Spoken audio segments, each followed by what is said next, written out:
What is going on, beautiful people? I am Lee Hammett, the diagnosed self-aware narcissist known as mental illness, and welcome to another episode of A Narcissist Explains. In today's episode, we're going to be talking about how some narcissistic parents will love bomb their children, love bomb their kids. Stay tuned, like and subscribe. Narcissistic mothers and fathers will love bomb their kids just like they do in intimate relationships. And if you're new here, I'm a narcissist. I actually have narcissistic personality disorder. When it comes to narcissistic parents, there are scapegoat children and there are golden children. When those scapegoat children start to rebel against the narcissist, start to push back against that narcissistic parent's boundaries, a narcissist will discard those kids. They will discard those scapegoat kids and start to love bomb the golden children, giving the golden children everything that the scapegoat kids ask for. Just like an intimate relationship, it's like the narcissist giving the new supply everything that the old supply had been asking for. And narcissistic parents like to rub it in their kids' faces. They try to make the kids jealous of each other. Hey, I'm giving your brother or sister everything that you ask for because you don't listen to me. Because you're a terrible kid and you listen to your other parent more than you listen to me. So watch me treat the other kids better than I treat you. And that can lead to the kids competing for the other parent's love, y'all. Or the kids don't like each other. Okay, well, welcome back. Touchy subject right here, y'all, because I actually know a few narcissistic parents in my real life, including myself.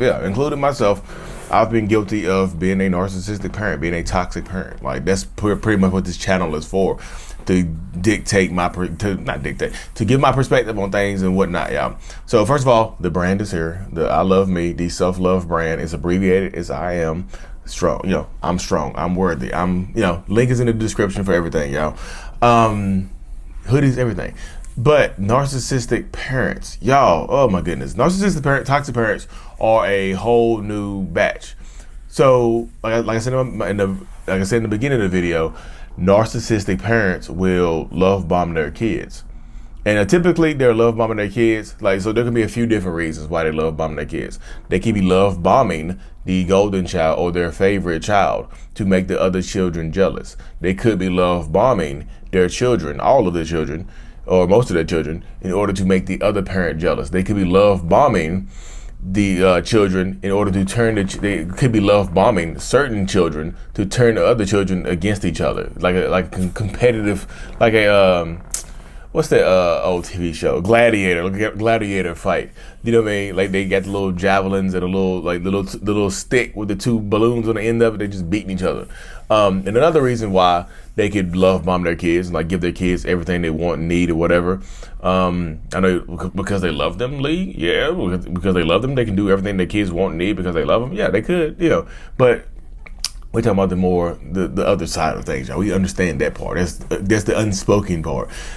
Another reason why they could love bomb their kids is to turn the kids against the other parent, especially if the other parent has discarded them or the other parent has broken up with them and things like that. Narcissistic people, y'all, we can be very, very malicious.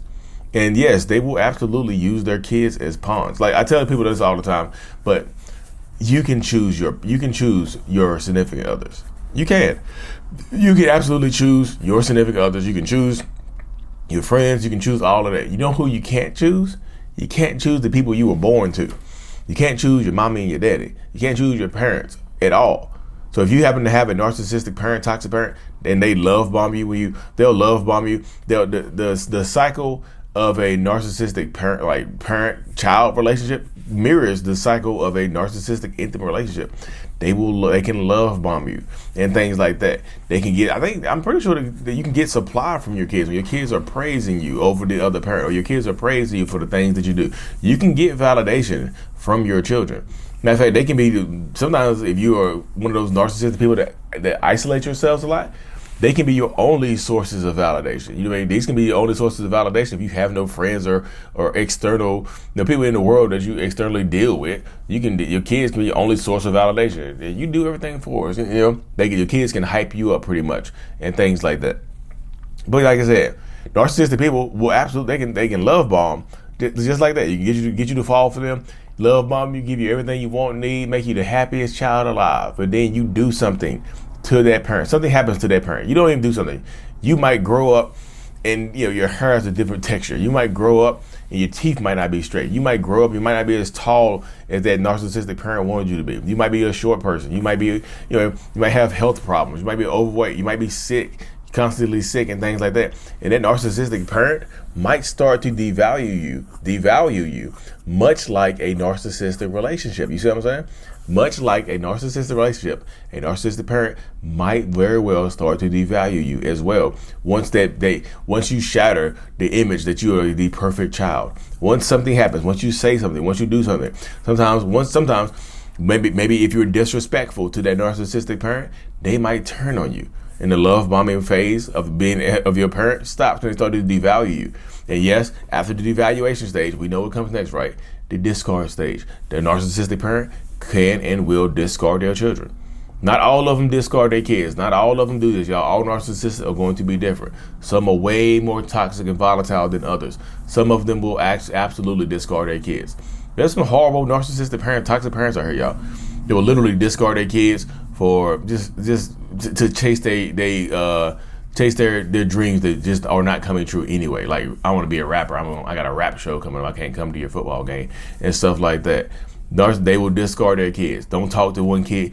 When the kids grow up and start to rebel, narcissistic parents will discard their kids and go silent on them. You know what I mean?